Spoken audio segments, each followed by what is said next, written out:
ছি, আমি আপনার ছাত্রী, আমার এই সর্বনাশ করবেন না। প্লিজ স্যার, আমায় মাফ করেন, আমি এটা করতে পারবো না। আরে কি বলো, কিছু হবে না, শুধু তুমি আর আমি জানবো, আর কেউ জানবে না।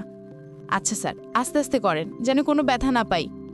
দাঁড়াও বন্ধুরা, ভিডিওর মজায় যাওয়ার আগে ভিডিওতে একটি লাইক দিয়ে চ্যানেলটি সাবস্ক্রাইব করে বেল আইকন অন করে রাখো, যাতে সবার আগে আমাদের ভিডিও তোমার কাছে চলে যায়। চলুন এবার গল্পে ফিরে আসি। ভার্সিটির ক্লাসে গালে হাত ধরে দাঁড়িয়ে আছি, আর আমার সামনে অগ্নিমূর্তি হয়ে দাঁড়িয়ে আছেন আমাদের শ্রয়নশ্রীয় প্রফেসর মহাশয় আব্রাহাম খান সায়ন। কিছুক্ষণ আগে এই ব্যক্তির হাতে দাবান মার্কা এক থাপ্পড় খেয়েছি। আমার ফ্রেন্ডগুলো কেমন দাঁত কেলিয়ে বসে আছে আমাকে ফাঁসিয়ে। মন চাচ্ছে সবগুলো দাঁত খুলে লুডো খেলি। এই মেয়ে, অন্যায় করেও এখনই শিক্ষা হয়নি, দেখ কীভাবে চোখ রাঙিয়ে দাঁড়িয়ে আছে। স্যার, কোন প্রমাণ আছে অন্যায়টি আমি করেছি? আর কি করেছি সেটাও বলেননি। আপনি এভাবে একজন স্টুডেন্টের গায়ে হাত তুলতে পারেন না, আপনার নামে কিন্তু মানহানি মামলা দিব। গালে হাত দিয়ে রাগে ফুঁসতে ফুঁসতে বললাম। সায়ন বাঁকা হেসে বলল, তো কি আর করার আছে, সবার সামনে বলি কি করছো? কানে ফিসফিসিয়ে বলল। কলিজা শুকিয়ে আসছে, এই লোকের বিশ্বাস নেই, যদি সবার সামনে বলে দেয় তাহলে মান সম্মান কিছু থাকবে না। আমার ভাবনার মাঝে এই লোকটি চিৎকার করে বলল, ক্লাস থেকে বাহির হও, মাঠে এক পা তুলো, কানে ধরে দাঁড়িয়ে থাকবে। চোখ দিয়ে গড়িয়ে পানি পড়ছে, মুখ রোদে পুরো লাল হয়ে গেছে। এমনি আর দাঁড়িয়ে থাকতে পারছি না, তার উপর এখন এক পা তুলে দাঁড়ানো। আমার ফ্রেন্ডরা সবাই এতক্ষণ মজা নিলে এখন সবাই আমাকে নিয়ে বেশ চিন্তিত, কিন্তু আমি মনে মনে চিন্তা করছি, একবার শুধু ছাড়া পাই, এই উন্নাসিকের ছাগলগুলো যদি হাবলা গাছের চিবা দিয়ে না পিটাই, তাহলে আমার নাম জোহানা। আবির, আবার দেখি ভিডিও বানাচ্ছিস, মজা নিচ্ছিস। দাঁড়া শালা, তোরে যদি চিরতার জুস খাওয়া সম্বন্ধে ছেড়া। এদের মাঝে রাইভা, আমার বেস্টু, দেখলাম একটু উতলা হয়ে আছে, একটু পরপর পানি সাধন করছে সে আবার। আর কতক্ষণ কানে ধরে থাকবি রে? স্যারের কাছে অন্যায় স্বীকার করে সরি বলে পেল। দেখ আশপাশে পুরো ভার্সিটির সবাই কিভাবে দেখছে। দাঁড়িয়ে থাকার শক্তি পারছিলাম না, তাই কাদো কাদো গলায় বললাম, কই সে শ্রদ্ধেয় প্রফেসর মহাশয়, ডেকে আনো না একটু। সায়ন আসার সাথে জোহা তার 32 পাতি দাঁত ঝুলিয়ে বলল, আসসালামু আলাইকুম শ্রদ্ধেয় প্রফেসর মহাশয়, ভালো আছেন তো? মিস তার চির মহিয়সী, মনে পড়েছে কি অন্যায় করেছেন? হ্যাঁ স্যার, মনে পড়েছে। জীবনে কোনোদিন আপনার মেসেঞ্জারে মেসেজ দিব না, আপনার আইডিয়ে রাখবো না, ব্লক করে দিব। এই কান ধরে কথা দিলাম, এবার মতো মাফ করে দেন আমার মাননীয় শ্রদ্ধেয় প্রফেসর মহাশয়। সায়ন বাঁকা হেসে বলল, ফেসবুক থেকে দূরে থাকো মেয়ে, তোমাকে যেন আর ফেসবুক চালতে না দেখি। কথার খেলাফ করো না মেয়ে, আজ শুধু কান ধরে দাঁড় করে রেখেছি, কাল হয়তো মোবাইলটা থাকবে না। রাইভা, তোমার বান্ধবীকে ধরে নিয়ে কোথাও বসাও, এমনিতে অটিস্টিক, তার উপর প্রতিবন্ধী হলে দেশ রসাতো নিলাবে। কথাটা বলেই প্যান্টের পকেটে হাত গুজে মহাশয় ব্যাপক মোড় নিয়ে চলে গেলেন। হাঁটতে পারছি না, রাইভা ধরে কোনো রকম ক্যান্টিনে এসে বসলাম। রাইভা, কেন যে ওই বাদরপাতিগুলোর কথা শুনে স্যারকে এমন পিক দিতে গেলি? সরি দোস্ত, বুঝতে পারিনি ব্যাপারটা এত দূর গড়াবে। একবার শুধু ওই হারামিগুলো সামনে পায়, হাবলা গাছের সাথে ঝুলিয়ে সবগুলো ফোটা জাঙ্গের মধ্যে ভোমরা ঢুকিয়ে দিব। তখনকার ঘটনা, আমি আশিহা জোহা, এই ভার্সিটি প্রথম বর্ষের শিক্ষার্থী, বকুলতলায় বসে সব ফ্রেন্ডরা মিলে গল্প করছিলাম। তখনই আবির বলল, চল ট্রুথ আর ডিয়ার খেলি। আমাদের বাদরপাতি দলের মধ্যে আছে আবির, নেহাল, মৃন্ময়ী, তৃষ্ণা, আমি আর আমার বেস্টুর রাইভা। সবাই রাজি হলো, একজন একজন করে সবার পালা এলো। আবিরের পালা এলে আমি তাকে প্যান্ট শার্ট খোলে তার 4 ফুট আলাছেড়া জাইঙ্গা পরিহিত অবস্থায় দিলবার দিলবার গানের নাচালাম।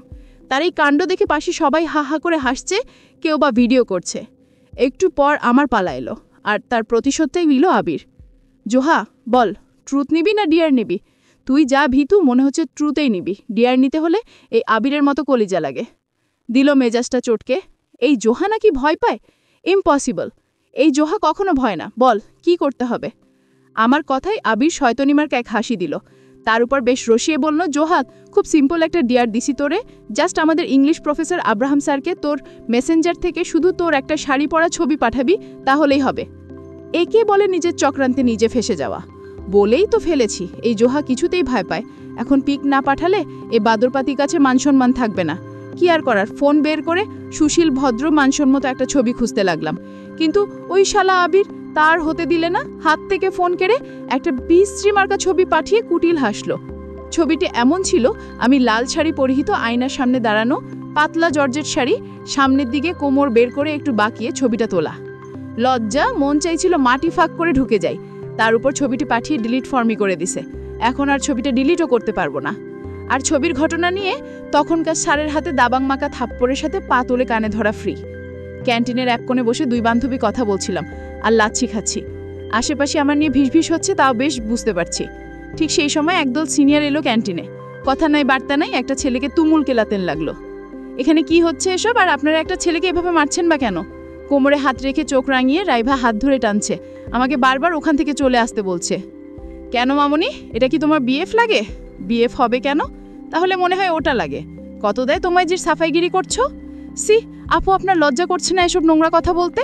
না করছে, কারণ তোমাদের মতো থার্ড ক্লাস মেয়েদের আমি খুব ভালো করে চিনি। এইসব কথা নিতে পারছিলাম না। মন চাচ্ছে এই শাকচুন্নি সিনিয়র দামড়া ব্যারিরে সবগুলো চুল চিড়ে ওর মুখটা ওর চুল দিয়ে সিলাই করে দিতে। কিছু বলতে যাব তখনই রাইফা কানে কানে বলল, সিনিয়র হয়, লাগতে গেলে লাগিয়ে দিবে, জলদি সরি বলে কেটে পড়, এমনিতেই সকালে অঘটন ঘটাইছত। এদের মাঝে সবচেয়ে সুদর্শন সিনিয়র ভাইয়াটি বলে উঠল, সোনা, আমি ছেড়ে দিব সোনা, তবে তোমাকে একটা কাজ করতে হবে। মুখ ফিরিয়ে সিনিয়র দিকে তাকালাম। সুদর্শন লাফাঙ্গারটাকে বলে, 6 ফুট মতো উচ্চতায়, চোখগুলো বিড়াই চোখের মতো হালকা সবুজ, নাকি লেন্স পড়েছে বুঝার উপায় নেই। মনে মনে বললাম, এত সুন্দরও হয় ছেলেরা। এই চোখ ঠিক কর, তুই না আব্রাহাম স্যার, আমার মাননীয় শ্রদ্ধা প্রফেসর মহাশয়কে পছন্দ করিস, তাহলে লুচ্ছি বেটির মতো এই সিনিয়র দিকে তাকায় কেন? নিজেকে নিজে শুধিয়ে চোখ সরিয়ে নিলাম। সোনা, কাজটা হলো, তুমি ঠোঁটে লাল লিপস্টিক লাগিয়ে সবার সামনে অনেককে তুমি জড়িয়ে চুমু খাও, ছেড়ে দিব তোমায় পাখি। মুহূর্তে মেজাজ বিগড়ে গেল, কান্নাও পারছে প্রচুর। কোনো রকম নিজেকে সামলে চোখ নামিয়ে স্বর বদলে বললাম, সরি ভাইয়া। তোর সরি তোর নানির পিছনে রাখ, এই জিউনের কাজে বাধা দেওয়ার আগে মনে রাখা উচিত ছিল শালি। ভয়ে চোখ ভিজে এলো, হাত পা কাঁপছে। আজকে আমার কুফা দিন, নাকি সব ঝামেলা আমার উপর আসছে, নাকি বই আনছি? ক্যান্টিনের সব শিক্ষার্থী আমার দিকে তাকিয়ে আছে, কেউ কেউ আবার কানাঘুষা। লজ্জা আর ভয় নাজেহাল অবস্থা।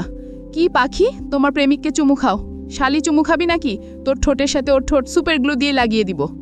জোহার শরীরটা কাঁপুনি দিল, চোখ বন্ধ রেখে ঠোঁটটা বাড়িয়ে দিল অনেকের। পুরো ক্যান্টিনের মানুষ অপেক্ষা করছে সেই দৃশ্য দেখার জন্য। তৎক্ষণাৎ জিউন চেঁচিয়ে বলল, ধ্যাৎ ছালি, এতক্ষণ লাগে, মোড়টাই খারাপ করে দিলি, যা বের হও ক্যান্টিন থেকে, তোকে যেন আমার সামনে আর না দেখি।